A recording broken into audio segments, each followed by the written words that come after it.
Huh? You're leaving? What nonsense are you talking about? You are my son's wife.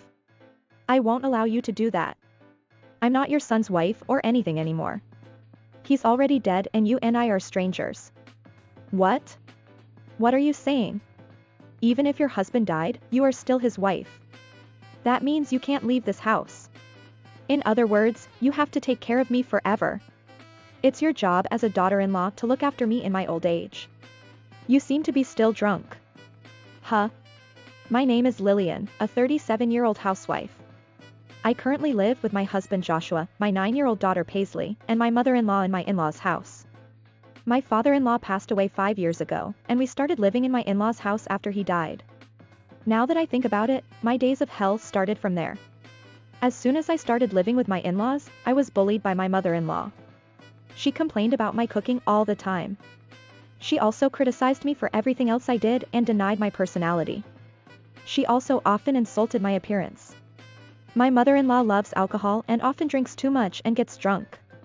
She said to me many times, "Your face makes the alcohol taste bad." At first, I fought back against my mother-in-law, but I gave up at some point and decided to ignore her. That point was when I found out about my husband's affair. He was having a relationship with a young woman behind my back.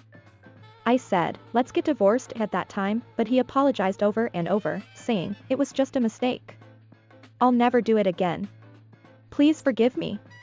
He probably didn't have much feelings for me anymore, but he didn't want to be separated from his daughter. He said he absolutely didn't want to get divorced. He loved his daughter very much, and she was very attached to him, too. She was only 7 years old at the time. I thought it might be a bit pitiful to separate them now. I made him promise not to cheat again, and I got him to pay me alimony and decided to continue the marriage. After that, my feelings for him became much weaker, and I hate to say it, but I treated him as an ATM. He was supporting me and my daughter, and I could become a housewife.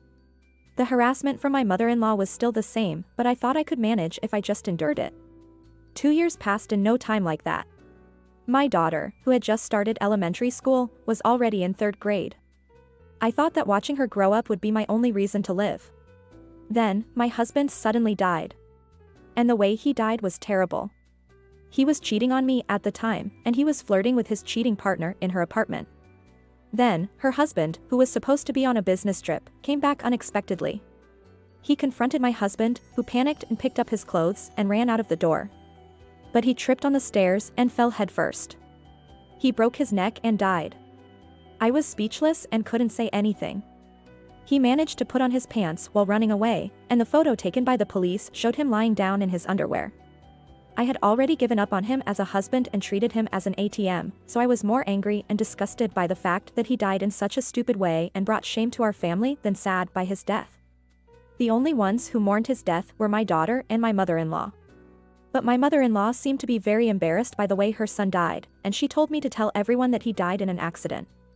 "You have to tell everyone that my son died in an accident." As for my daughter, she didn't understand the details yet, so she thought that her father really died in an accident, and she was very sad. I think he was a really good father to her. He often took her to shopping centers and other places on weekends, and he always talked to her with a smile and kindness. He was the worst as a husband, but I appreciate him for that. Now that my husband was gone, the troublesome existence was my mother-in-law.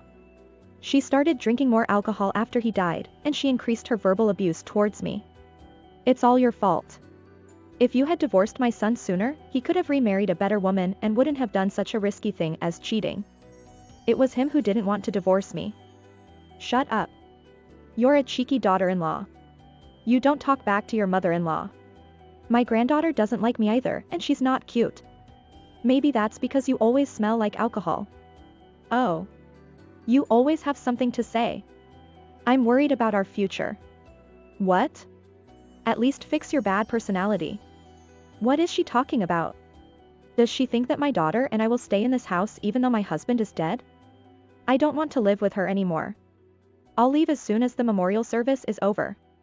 After that, I started preparing to leave my in-laws' house, such as looking for an apartment to live with my daughter, and applying for public assistance as a single mother. By the way, I found out that my ex-husband had other cheating partners, and I sued 2 of them for alimony. Thanks to that, I had enough money to move and live for a while. And I found a job and started working. I used to work as an office worker for almost 10 years, so I was recognized for my experience and hired as a full-time employee at a small company. My mother-in-law was happy to hear that I started working for some reason. You finally decided to support this family. That's a good attitude. Huh. I didn't understand, but she still seemed to think that I would stay in this house. Well, if I tell her now that I'm leaving, she'll probably go crazy, so I'll keep quiet. Anyway, all I have to do now is to prepare to leave in the best possible condition. And after I finished the procedures for the apartment and other things, the day of my husband's memorial service finally came. All the relatives gathered for the memorial service, but they all seemed eager to hear the truth about my husband's death. My mother-in-law didn't want the fact of her son's infidelity to be exposed, so she explained to the relatives that he died in an accident at the funeral. At the funeral, my daughter was very sad and cried for her father's death, so everyone focused on her and there were few people who knew the truth and no one questioned my mother-in-law. But by the time of the memorial service, the rumor that my husband died while cheating had spread among the relatives. But they couldn't ask in front of the young daughter who loved her father, and they were all restless. After the service was over, the meal started. My daughter was tired from being up early and doing unfamiliar things, and she fell asleep after eating. Then, the relatives thought they had a chance and crowded around my mother-in-law and asked her questions one after another like entertainment reporters. Is it true that your son was cheating and it was a terrible scene? Did he get into a fistfight with the other woman's husband and fall down the stairs? You know, that's a murder case. Your son panicked and ran away naked and fell down the stairs, right? They were wrong in some places, but I wonder how the details leaked. I thought that humans' sense of smell for other people's misfortune was quite sensitive. My mother-in-law ignored their questions and ran to me. I told you not to tell anyone, but you blabbed it out. What? I didn't tell anyone anything. Don't lie. You're the victim of his cheating. There's a high possibility that you hated him and spread it around. That statement is like admitting everything. So it was true, and the place was buzzing. Oh, no, this is not. Lillian. It's your fault. Why is it my fault? If you hadn't made me angry, I wouldn't have suffered such humiliation. How much do you want to make fun of me? No, like I said, I didn't spread anything about my husband's death, and you just made a mistake by yourself, right? It's risky for me to spread how he died, too, you know? I don't want my daughter to know that her father died in such a way. Even though I tried to calmly clear up the misunderstanding, my mother-in-law didn't listen to me at all, maybe because she was drunk. Shut up. It's all because of you that my son died.